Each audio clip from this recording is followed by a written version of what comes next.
ನಮಸ್ಕಾರ ಸ್ನೇಹಿತರೆ, ಆಶಾಸ್ ಅಡುಗೆ ಮನೆಗೆ ಎಲ್ಲರಿಗೂ ಸ್ವಾಗತ. ಅಳತೆಯಾಗಿ ಶಂಕರಪಾಳೆನ ಹೇಗೆ ಮಾಡೋದು ಅಂತ ನಾನು ಹೇಳ್ಕೊಡ್ತಾ ಇದ್ದೀನಿ ನೋಡಿ.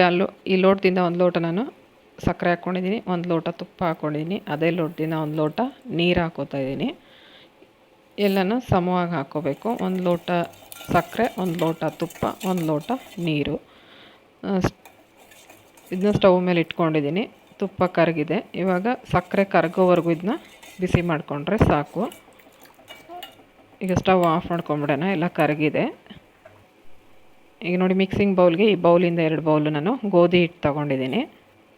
ನೀವು ಮೈದಾ ಹಿಟ್ಟಲ್ಲಿ ಕೂಡ ಮಾಡ್ಕೋಬೋದು, ಚೆನ್ನಾಗಿರುತ್ತೆ. ಆಗಲೇ ನಾವು ಮಿಕ್ಸ್ ಮಾಡ್ಕೊಂಡಿರೋಂಥ ತುಪ್ಪ, ಸಕ್ಕರೆ, ನೀರನ್ನ ಈಗ ಸ್ವಲ್ಪ ಸ್ವಲ್ಪನೇ ಹಿಟ್ಟಿಗೆ ಹಾಕಿ ಕಲಿಸ್ಕೊಳ್ಳೋಣ.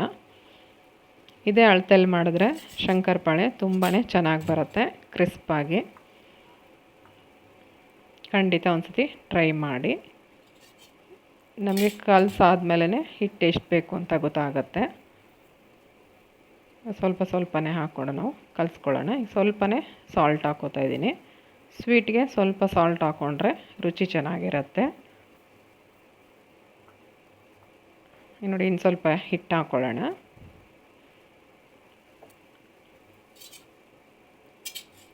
ನಾವು ಮಾಡಿರೋ ಮಿಶ್ರಣ ಮುಗಿಯೋವರೆಗೂ ಹಿಟ್ಟು ಹಾಕ್ಕೊಂಡು ನಾವು ಕಲಿಸ್ಕೋಬೇಕು.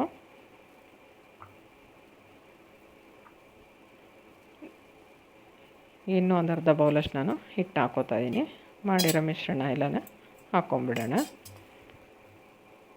ಎಲ್ಲನೂ ನೀಟಾಗಿ ಹಿಟ್ಟನ್ನ ಕಲಿಸ್ಕೋಬೇಕು.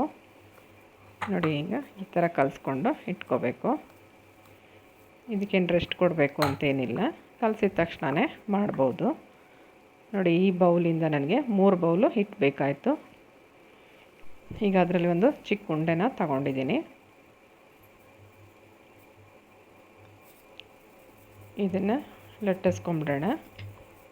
ತುಂಬ ತೆಳುವಾಗಿ ಲಟ್ಟಿಸ್ಬಾರ್ದು, ಸ್ವಲ್ಪ ದಪ್ಪಕ್ಕೆ ಇರಬೇಕಿದು. ಇದು ಮಾಡಿದ ದಿವಸಕ್ಕಿಂತ ಮಾರನೇ ದಿನ ತುಂಬ ಚೆನ್ನಾಗಿರುತ್ತೆ. ಮಾಡಿದ ತಕ್ಷಣ ನಿಮಗೆ ಸ್ವಲ್ಪ ಸಾಫ್ಟ್ ಅನ್ನಿಸ್ಬೋದು, ಆದರೆ ಮಾರನೇ ದಿನ ಅದು ತುಂಬ ಚೆನ್ನಾಗಿ ಕ್ರಿಸ್ಪ್ ಆಗುತ್ತೆ. ಈಗ ಎಡ್ಜ್ಗಳನ್ನ ಕಟ್ ಮಾಡ್ಕೊಂಬಿಡೋಣ. ನಿಮ್ಗೆ ಯಾವ ಶೇಪ್ ಬೇಕೋ ಆ ಶೇಪು ಕಟ್ ಮಾಡ್ಕೋಬೋದು. ನಾನು ಡೈಮಂಡ್ ಶೇಪಲ್ಲಿ ಕಟ್ ಮಾಡ್ಕೋತಾ ಇದ್ದೀನಿ. ನಾನು ಆಗಲೇ ಎಣ್ಣೆ ಕಾಯಕ್ಕೆ ಇಟ್ಟಿದ್ದೆ.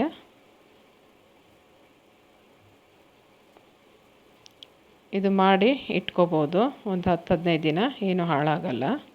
ಮಕ್ಕಳಿಗೆ ಸ್ನ್ಯಾಕ್ಸ್ಗೆ ಡಬ್ಬಿಗೆಲ್ಲ ಹಾಕ್ಕೊಟ್ರೆ ತುಂಬ ಚೆನ್ನಾಗಿರುತ್ತೆ. ನೋಡಿ, ಎಲ್ಲ ತೆಕ್ಕೊಂಬಿಡೋಣ. ನೋಡಿ, ಎಣ್ಣೆ ಚೆನ್ನಾಗಿ ಕಾಯ್ದಿದೆ. ಚೆನ್ನಾಗಿ ಕಾಯ್ದಿರೋ ಎಣ್ಣೆಗೆ ಹಾಕ್ಕೋಬೇಕು. ಇದನ್ನು ಹಾಕಾದ್ಮೇಲೆ ಇದನ್ನ ಸಿಮ್ ಮಾಡ್ಕೋಬೇಕು ಉರಿನ. ಎಣ್ಣೆಲಿ ಎಷ್ಟು ಹಿಡಿಯುತ್ತೋ ಅಷ್ಟೇ ಹಾಕ್ಕೋಬೇಕು, ಜಾಸ್ತಿ ಹಾಕ್ಕೋಬಾರ್ದು. ಹಾಕಿದ ತಕ್ಷಣ ತಿರ್ಗಿಸೋದು ಬೇಡ. ಒಂದು ಅರ್ಧದಿಂದ 1 ನಿಮಿಷ ಬಿಟ್ಟು ತಿರ್ಗಿಸ್ಕೋಬೇಕು.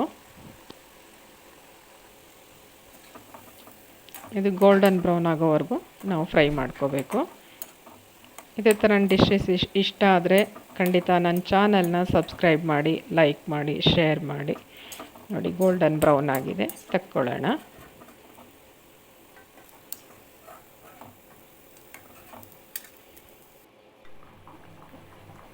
ನೋಡಿ, ಒಂದು 3 ತೋರಿಸ್ತಾ ಇದ್ದೀನಿ ನಿಮಗೆ. ಎಷ್ಟು ಕ್ರಿಸ್ಪ್ ಆಗಿದೆ ಒಳಗಡೆ ಎಲ್ಲ ಕಾಣಿಸ್ತಾ ಇರ್ಬೋದು. ಇದೇ ಥರ ಒಳ್ಳೊಳ್ಳೆ ಡಿಶ್ ಒಂದಿಗೆ ಮುಂದಿನ ವಿಡಿಯೋದಲ್ಲಿ ಸಿಗೋಣ.